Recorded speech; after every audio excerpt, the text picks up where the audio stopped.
Olá, meu nome é Patrícia e no quinto vídeo sobre espectroscopia na região do infravermelho, falaremos rapidamente sobre sobretons, bandas de combinação e ressonância de Fermi. O modelo de oscilador harmônico utilizado para prever as bandas no espectro de infravermelho prediz uma banda para um determinado tipo de vibração de uma molécula diatômica. No entanto, às vezes, o que aparece é uma banda principal intensa, referente à vibração fundamental, mas aparecem outras bandas menores. Qualquer frequência que for acima da frequência fundamental é chamada de sobretom ou harmônica. E esses sobretons são múltiplos da frequência fundamental.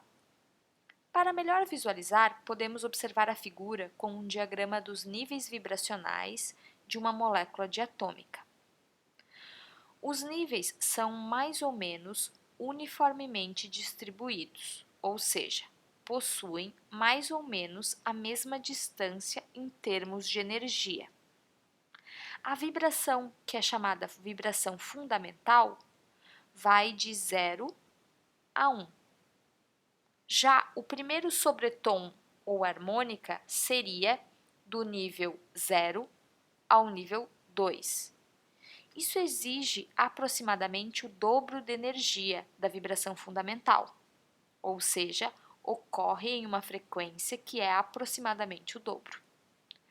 Para moléculas, na realidade, os níveis de energia não são igualmente espaçados como nesse modelo do oscilador harmônico. A distância entre os níveis, na verdade, decresce para os níveis mais altos, mas o modelo serve para descrever o processo geral. Outros sobretons podem acontecer, sendo o primeiro esse que foi mostrado, que vai de 0 a 2. Bem, e na prática, no espectro, como isso aparece? Conforme já explicado, as harmônicas ou sobretons resultam da excitação do estado fundamental para um estado de energia mais alto, que corresponde a múltiplos inteiros da frequência do fundamental. Por exemplo, para uma absorção de infravermelho em torno de 500 centímetros na menos 1, pode muito bem aparecer um sinal de menor intensidade em torno de 1000 centímetros na menos 1, que é o dobro da frequência fundamental. Como as harmônicas são bem menos intensas, de 10 a 100 vezes menos intensas que a banda fundamental, somente harmônicas de bandas muito intensas aparecem.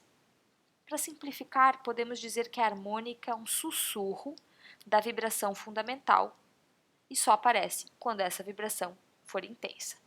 No espectro mostrado na tela, aparece um sinal referente à carbonila e à harmônica da carbonila, pois a carbonila gera uma banda bastante intensa.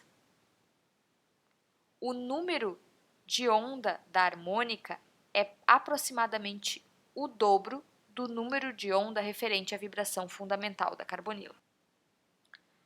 Se o mesmo átomo está envolvido em duas ligações, essas ligações raramente se comportam como em osciladores harmônicos simples, como vibrações independentes.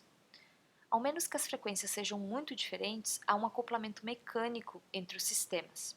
Sendo assim, duas frequências vibracionais podem acoplar-se, dando origem à vibração de uma nova frequência dentro da molécula.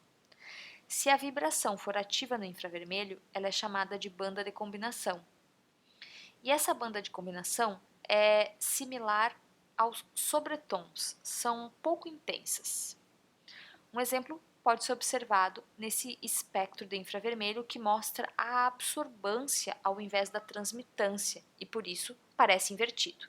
Vemos a banda fundamental e a banda de combinação para a água no estado líquido.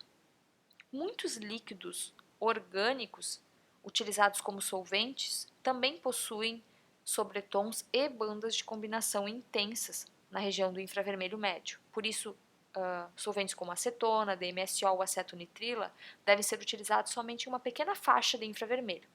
Já solventes como CCl4, CS2 e CdCl3 podem ser utilizados acima de 1200 centímetros na menos 1.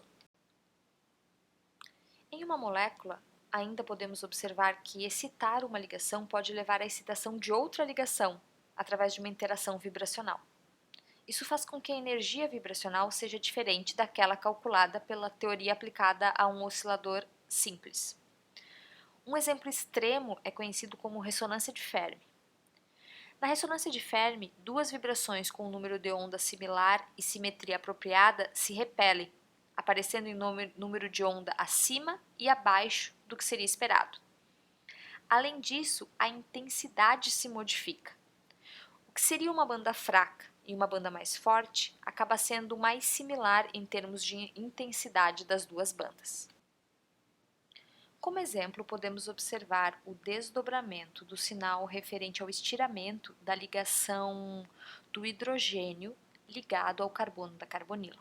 A banda aparece como um dublete. Acredita-se que essa ligação entra em ressonância de Fermi com um sobretom de dobramento envolvendo a mesma ligação. No próximo vídeo da série, iniciaremos a observação dos espectros de infravermelho de algumas das principais classes funcionais orgânicas. Bons estudos!